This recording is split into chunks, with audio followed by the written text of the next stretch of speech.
الحمد لله رب العالمين والعاقبة للمتقين ولا عدوان إلا على الظالمين والصلاة والسلام على نبينا محمد وعلى آله وأصحابه أجمعين اللهم انفعنا بما علمتنا وعلمنا ما ينفعنا وزدنا علما.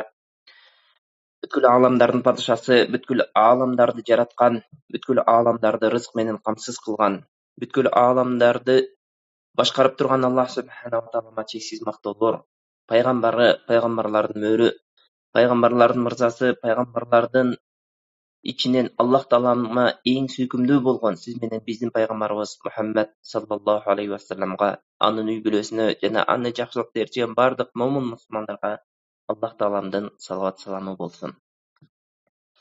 Урматтуу момун мусулман бир туугандар, Шейх Мухаммад Солих аль-Усаймин рахимахуллахтын Маджалис аль-Рамадан, тактап айтканда Маджалис шахр Рамадан, Рамазан айындагы отуруулар деп 30 күндө 30 кыскача таравих намазынын ортосунда өткөн сабактарын окууну улантабыз иншаллах. Бүгүн иншаллах бул олтуруу фи хукми сиями Рамадан, Рамазан айынын орозосунун өкүмү жөнүндө болот. Инна саума Рамадан, инна сияма Рамадан ахаду арканил ислам. Чындыгында Рамадан айында орозо кармаштык бул ислам түркүктөрүнүн бирөөсү болуп эсептелет. Allah subhanahu wa ta'ala ya ayyuhallazina amanu kutiba alaykumus siyamu kama kutiba alal ladzina min qablikum la'allakum tattaqun. Ey iman келтиргендер, сиздерге мурдагы коомдорго орозо парыз кылынгандай, сиздерге да парыз кылынды, балким такыбалыкка жетерсиздер деген аяттын негизинде Allah subhanahu wa ta'ala бул үммөткө орозону парыз кылды. Парыз деген эмне? Парыз деген шарият тарабынан буйрулган буйрук. Бул момун мусулмандын мойнундагы милдет. Бул нерсени аткаруу менен Аллах таалам алдына чоң-чоң сыйлыктарга, чоң-чоң даражаларга жетишебиз. Жана бул нерсени аткарбай коюу менен, тактап айтканда тоң моюндук кылып, Аллах таалама мойын сунбастык менен күнөөкөр болобуз. Демек караңыз, ушул аят сиз менен бизге орозо парыз экендигин далили болду. Бул аятты утурлай Аллах субханаху ва таала ушундай деп айтат: Айяман ма'дудат. Бул белгилүү гана күндөрү. Акыйкат бир туугандар. Бул Рамадан эми башталды. Көз ачып жумгуча ортосуна кирип келебиз. Анан көз ачып жумгуча бул айда ачып кетет. Бул белгилүү гана күндөрү болот. Фаман кана минкум маридан ау ала сафарин фа айдату мин айямин ухр. Кимде ким оорулуу болсо, же болбосо сапарда болсо, анда башка күнө туту берсин. Ва алаллазина ютайкуна фидиятун туаму мискин. Ал эми кимде ким орозо кармашка такаты жетпесе, күчү жетпесе, анда ал бир мискинди тойгузсун. Фаман татава хайран фахва хайруллах. Ким эгерде өзү каалап бул нерсени кыла турган болсо, ал албетте жакшы.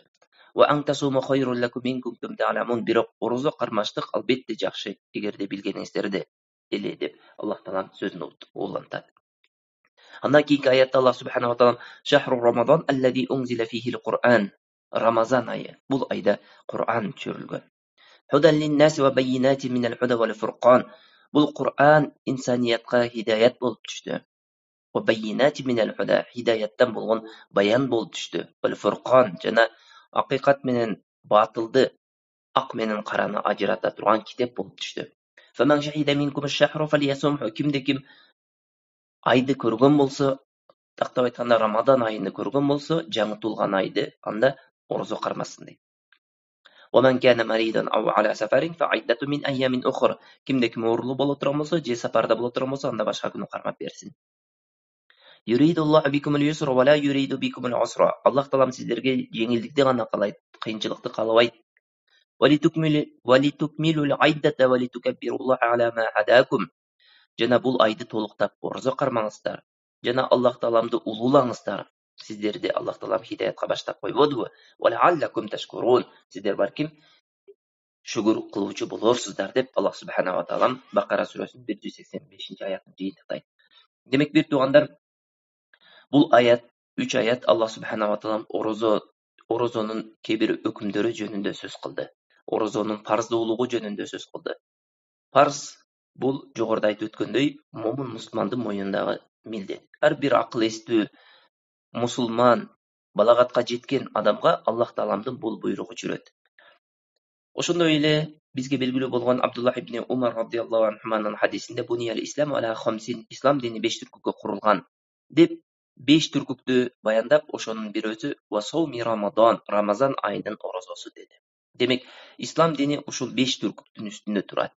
Ушул 5 түркүктүн бирөөсү Рамазан айында орозо кармаштык. Бүткүл ислам үммөтү, бүт мурдагы кийинкилер бардыгы ушул Рамадан айынын орозосу парз болгондугуна ижма кылышкан. Бул ислам дининин түркүктөрүнүн бирөөсү экендигине да ижма кылышкан. Кимде ким бул Рамадан айынын орозосуну жокко чыгара турган болсо, андай нерсе исламда жок андай нерсе дей турган болсо, ал адам динден чыгып кетет, капыр болот. Ал адам тавба кылуу керек. Эгерде тавба кылбай турган болсо, ал адам капыр бойдон өлөт. Мусулмандардын мүрзөсүнө коюлбайт. Капыр деген бир тууганда дин, ислам даира деп коет. Ислам чөлкөмүнөн чыгып, ислам ушул немесинен чыгып кетет, өкүмүнөн чыгып кетет дагы, ал адам капыр деген өкүмдү алат. Капыр дегенге кандай өкүмдөр жүрөт десе, алга өлгөндөн кийин кепинделбейт, өлсө гусул кылынбайт, жуунтулбайт, ал өлсө мусулмандардын мүрзөсүнө коюлбайт, ал өлсө артынан дуа кылынбайт мусулмандар тарабынан. Капыр деген ушундай нерсе бир туугандар. Динге кирип, тактап айтканда, ислам дининде жашап жүрүп, кийин ислам дининин бир өкүмдөрүнө парз болгон, мусулмандар ижма кылган өкүмүнү жокко чыгаруу менен адам баласы муртат болот. Муртат деген ошол мусулман болуп жашап жүрүп, анан кийин динден кайтып кеткен адамды муртат деп коет шариятыбызда. Ал эми такыр динде жашабаган, такыр динди билбеген адамды капыр дейт. Демек, кандай болбосун, шариятыбыздагы ушул түркүк болгон, парз болгон ушул амалды жокко чыгаруу менен адам баласы вариятан биллах динден чыгып кетүү коркунучу бар.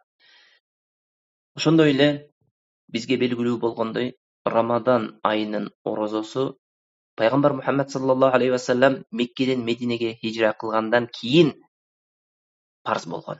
Караңыз, Пайгамбар саллаллаху алейхи ва салламга пайгамбарлык 40 жашында Мекке доорунда келген. Пайгамбар саллаллаху алейхи ва саллям Меккеде 40 жашына чыкканда пайгамбарлык милдети Аллах Таалам тарабынан жүктөлгөн.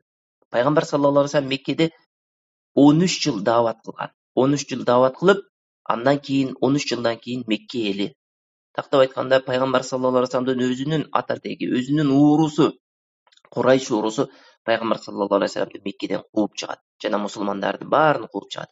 Пайгамбар саллаллаху алейхи ва саллям Медине шаарына барып, бүгүнкү күндө Медине деп аталган, ал убакта Ясриб деп аталган шаарга барып башбаанек деп аталат.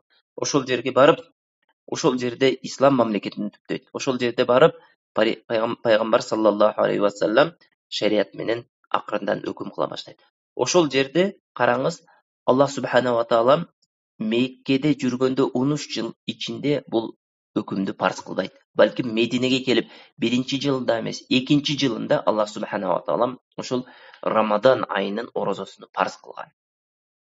Бул орозо 2 этаптан турат. Биринчи этапта орозо кармоо парз болгон, бирок тандоо укугу болгон адамдарда.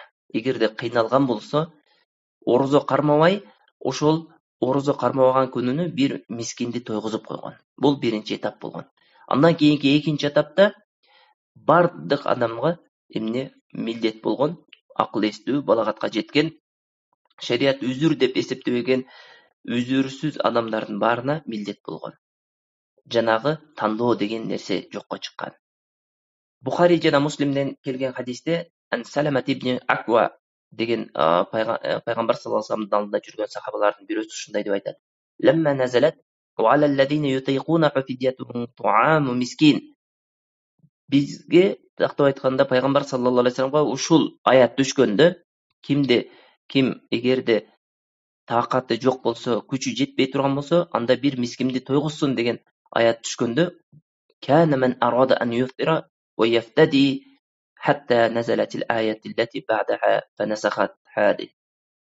Адамдар кааласа орозо кармайт эле, кааласа ошол орозо кармабай кыйналган болсо, орозо кармабаган күнүнө ачат эле дагы, анын ордуна бир адамды тойгузуп коет эле. Бирок андан кийинки аят келүү менен аны өкүмүнү жокко чыгарды. Тактап айтканда, бул өкүм жокко чыгып, кыямат күнүнө чейин ислам үммөтүнө эмне эч бир тандоосуз милдеттүү түрдө орозо кармаштыгы кала берди деп ушинтип айткан экен.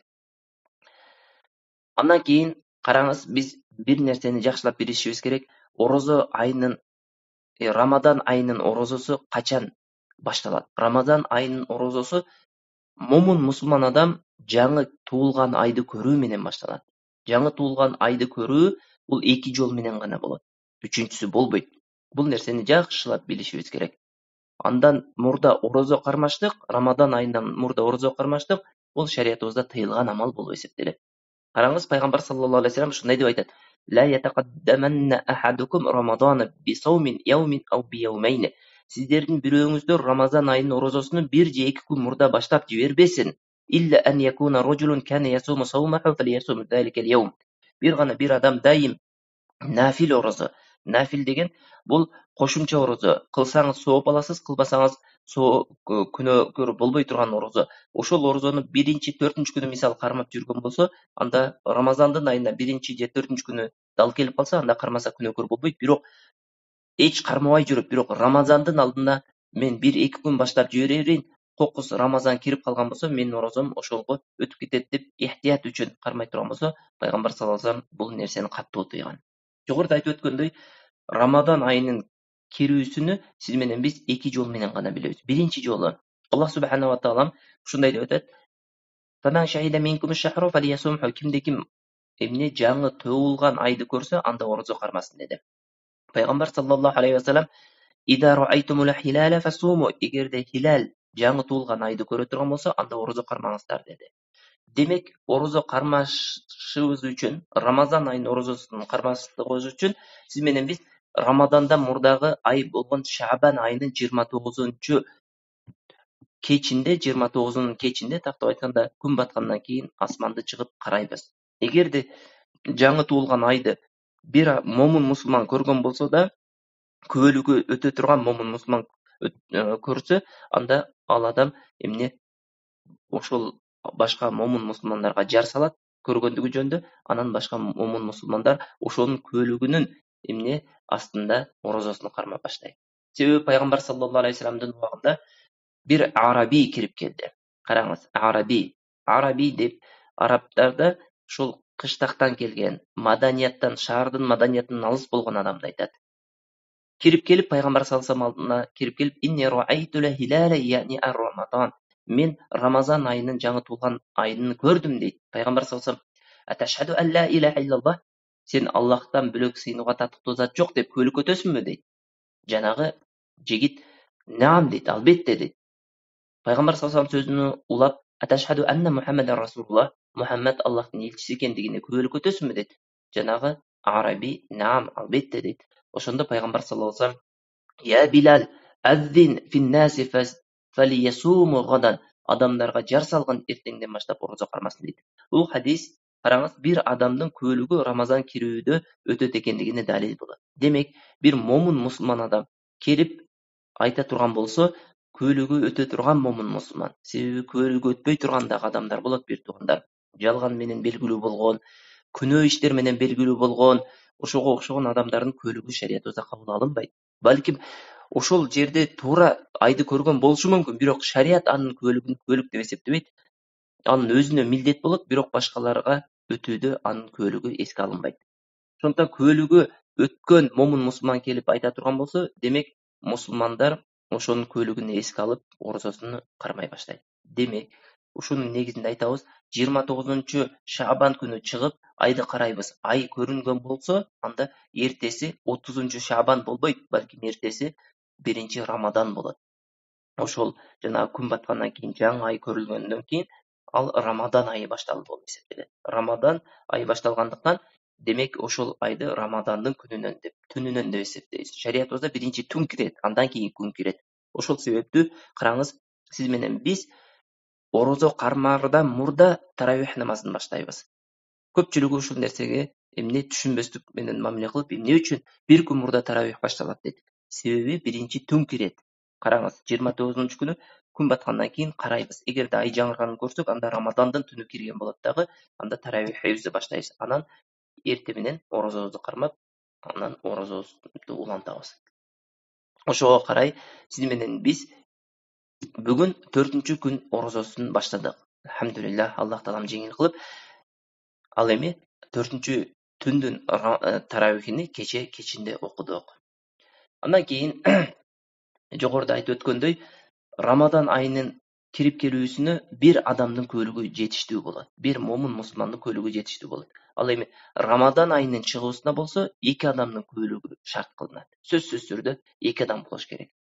Рамадан айы чыкканда ал Шаввал айы кирип келет. Ал нерседе сөзсүз 2 адам айтыш керек. Эми караңыз, эгерде ушул шарият жолу менен Рамадан айы кирген болсо, анда жогоруда айтып өткөндөй, сиз менен биздин мойнубузда орозо деген милдет пайда болот дагы. Ошол күндөн баштап сиз менен биз үзүрлүү эле болуп калбасак, анда орозо кармап баштайбыз. Үзүрлүү кайсыл абал? Жогоруда аяттын негизинде сапарга чыккан болсо, ал сапар мубах сапар болуш керек. Күнөө сапар эмес, мубах сапар болуш керек. Ошондой эле оорулуу болсо, ал оорулуу жакшылап билишибиз керек. Тиш ооруган, баш ооруган оору эмес. Ал оору деген ушундай оору, орозо кармаштык ушул ооруга зыянын, залакасын тийгизет. Же болбосо оорунун шыпасын кечиктирет, же болбосо оорунун ан сайын күчөтүп жиберет. Ушул оору шариятыбызда орозонун күнүндө оозду ачууга уруксат берген оору болуп эсептелет. Ал эми орозого эч кандай тиешеси жок. Оору боло турган болсо, ал оору үзүрлүү болуп эсептелбейт. Демек, экинчиси оорулуу боло турган болсо, үчүнчүсү аял кишилер көргөн этек кири же болбосо төрөт каны боло турган болсо, ушул учурда дагы оозун ачат. Ушул учурлар үзүрлүү абал деп эсептелет дагы. Ушул учурларда ооз ачканга шариятыбыз уруксат берген. А башка абалда оозду ачпайбыз, бир туугандар. Пайгамбар саллаллаху алейхи ва саллям ушундай деп айтат: "Ида раайтумул хилала фасуму ва ида раайтумух фафтирух." Эгерде хилал деген жаңы туулган айды айтат. Жаңы туулган айды көрсөңүздөр орозо кармаңыздар, жана жаңы туулган айды көрсөңүздөр оозуңузду ачыңыздар. Бул деген Рамазан айынын кирүүсү айды көрүү менен башталган сыяктуу, Рамазан айынын чыгуусу дагы айды көрүү менен гана болот. Ал эми башка хадисте пайгамбар саллаллаху алейхи ва саллям ин шахида шахиданил муслиман фасуму вафтиру. Эгерде эки мусулман адам көөлүк өтө турган болсо, Рамазан айынын чыгуусунда анда оозуңуздарды ачкаңыздар дейт. Бул хадистин негизинде биз айтабыз, сөзсүз түрдө Рамазан айынын чыгуусунда 2 адам керек. 2 адам болбой турган болсо, анда анын бир адамдын көөлүгү өтпөйт. Кирүүсүндө бир адамдыкы жарактуу болуп эсептелет, ал эми чыгуусунда сөзсүз түрдө 2 адам болуу керек. Андан кийин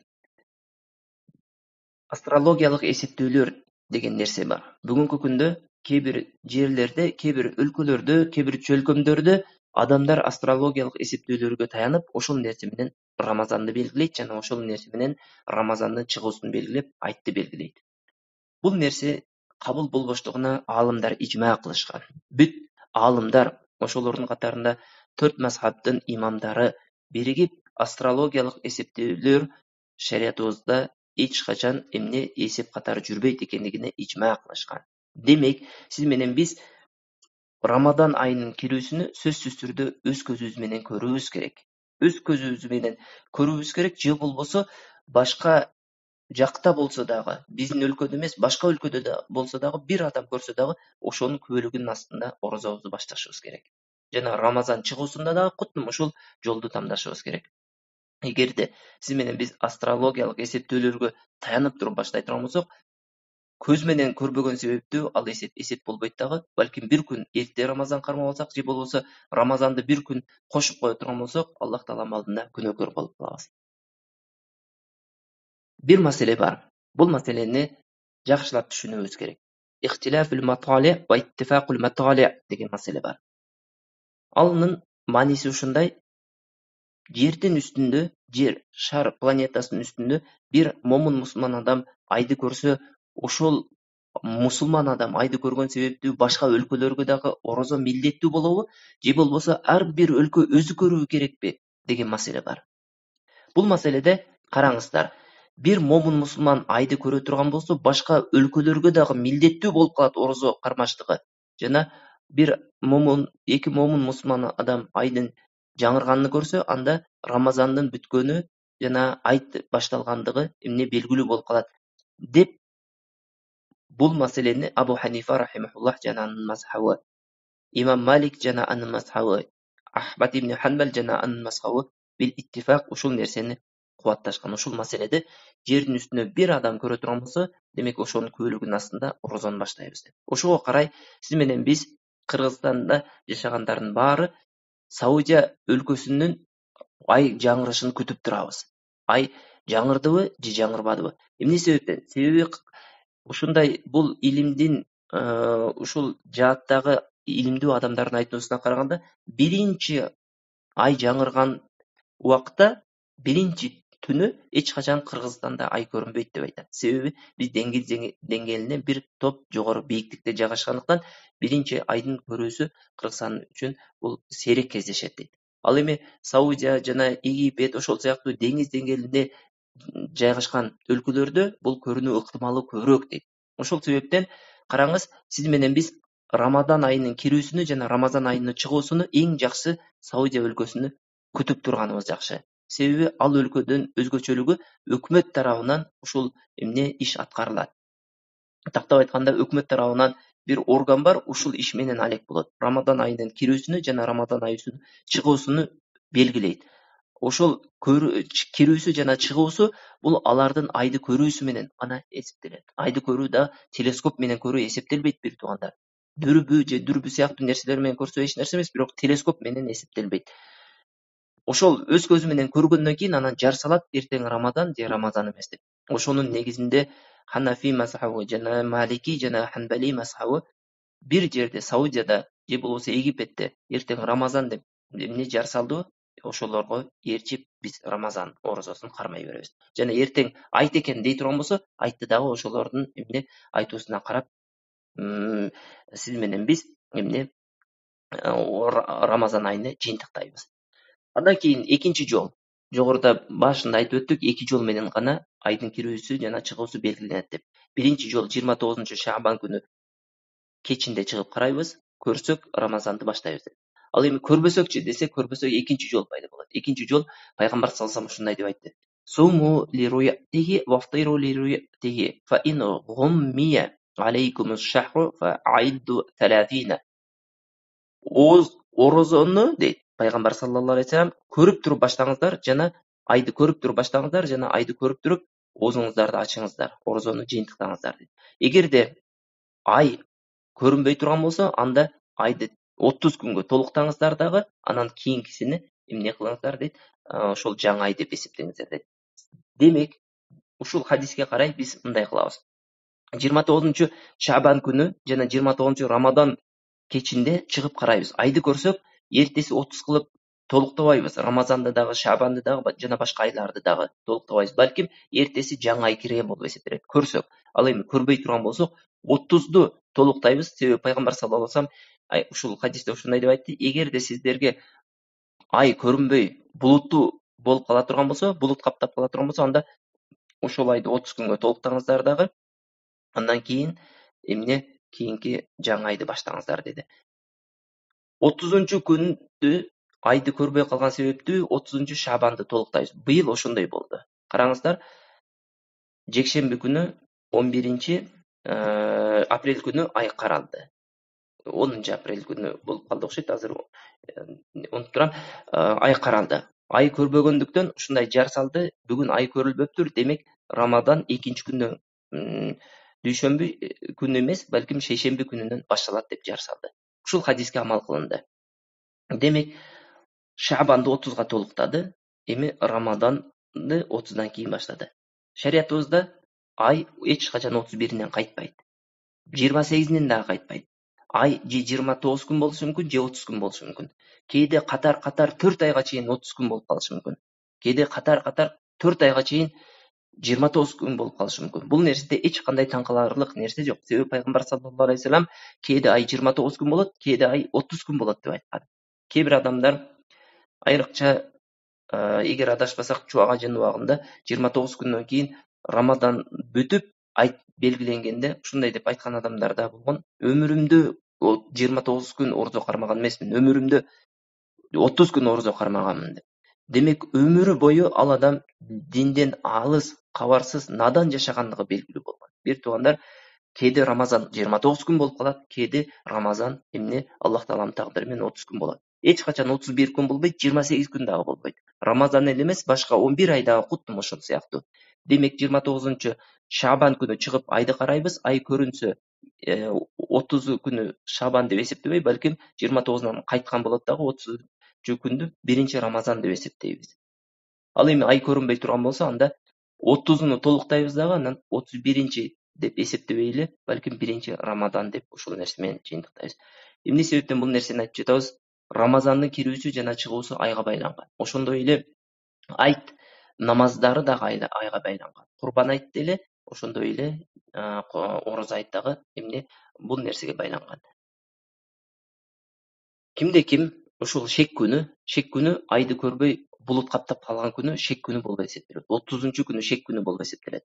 Эгерде ай көрүнбөй калган болсо, анда ошол күнү орозо кармай турган болсо, ал адам күнөөкөр болот. Себеби пайгамбар саллаллаху алейхи вассалам Аммар ибн Ясир радиаллаху анху, пайгамбар саллаллаху сахабасы ушундай деп айтат: "Ман сома ал-яума аллади яшукку фихи факад аса Абул Касим." Кимде ким адамдар шектенип турган учурда орозо кармай турган болсо, анда Абул Касим Мухаммад саллаллаху алейхи вассаламга тоң моюнду кылыптыр дейт. Ушул хадистин негизинде жана жогорку хадистердин негизинде айтабыз, шек күнү орозо кармалбайт деп. Шек күнү кандай орозо кармалбайт? Шек күнү адамдар мындай деп орозо кармайт: "Мен орозо кармай берем. Эгерде бул күн Рамазан болуп калса, анда Рамазандын орозосуна катары кете берет. Эгерде Рамазан болбой калса, нафил орозо катары кете берет" деп ошондой орозо кармайт. Бул күндүн ушундай ниетте орозо кармаштыгы бул шариятыбызда арам, тыйылган орозо болуп эсептелет. А бирок жогоруда сөздүн башында айтып өткөндөй, жөн эле нафил орозосун кармап, мисалы биринчи күнгө дал келип калгандыгы үчүн орозо кармай турган болсо, нафил деп эле ниет кылып, анда бул нерседе эч кандай тыюу жок. Ибн Хузаймадан келген хадис, Ибн Хузайма өзүнүн китебинде Айша радиаллаху анхадан алып келген хадисте ушундай деп айтат: "Канан наби саллаллаху алейхи вассалам ятахаффазу мин Ша'бан ма ла ятахаффазу мин гайрихи, thumma ясуму ли ру'яти Рамадан." Пайгамбар саллаллаху алейхи вассалам Ша'бан айында орозо ушунчалык бекем болот эле, башка айга мынчалык бекем болбойт эле дейт.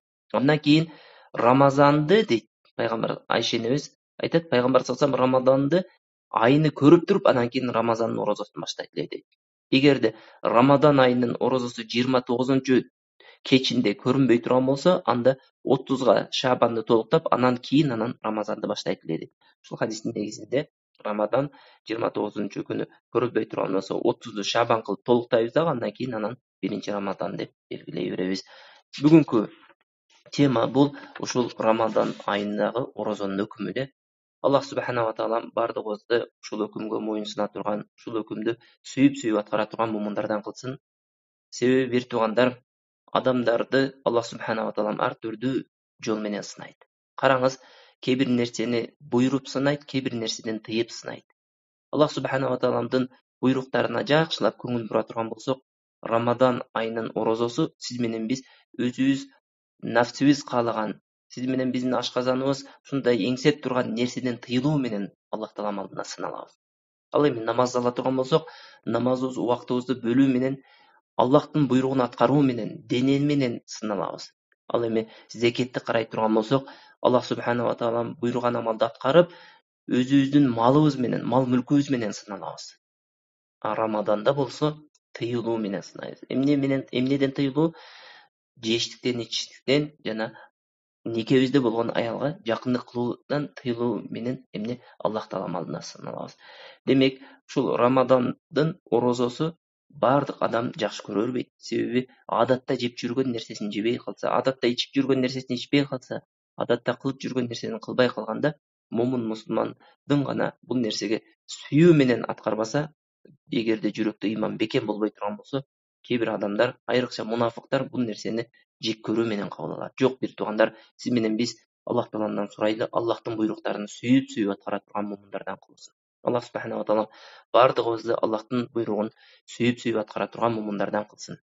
Жана Аллах таалам тыйган, шариятыбыз тыйган тыюулардын баарынан тыйыла турган мумундардан кылсын. Аллах субхана ва таалам сиз менен бизди ушул Рамадан айыны берекелүү айлардан кылсын. Бул ай сиз менен биз үчүн Hidayet siz menен biz üçün eң сонун ай болsun. Dinibizdi үйрөнө турган, dinibizge bekem bola turgan, Peygamber sallallahu aleyhi ve sellem'den sünnetini erçi turgan aylardan bolsun. Allah Teala'dan so'rab qolamiz. Allahumma vaffiqna littiba'il huda. Allah'ım hidayatni erçüge tawfiq bergin. Ve cennibna asbabal halaki ve şaqa. Jana bizdi baxtsızlık, jana kıyro sebeplerinden alыс kılgın. Ve ceal şahrana hada lana şahra khayrin ve berakatin. Bu aydı biz üçün en yaxşılık jana berekeli ay kılgın. Ve ainna fihi ala taatik. Bu ayda bizge özüňe taat, moýun sunuga jardam bergin. Ve cennibna turuqal ma'asiyatik. Jana büt künö bola turgan jollardan bizdi alys kılgın. Ve gafir lana ve li walidayna ve li jami'il muslimin. Bizdin künöbüzdi, ata-enemizdin künösün jana jalpy momin musulmanlardyň künösün özüň keçirgin. Bir rahmetke ya rahmanir rahimin. Ve sallallahu ala hayri halqi Muhammedin ve ala alihi ve ashabihi ecma'in.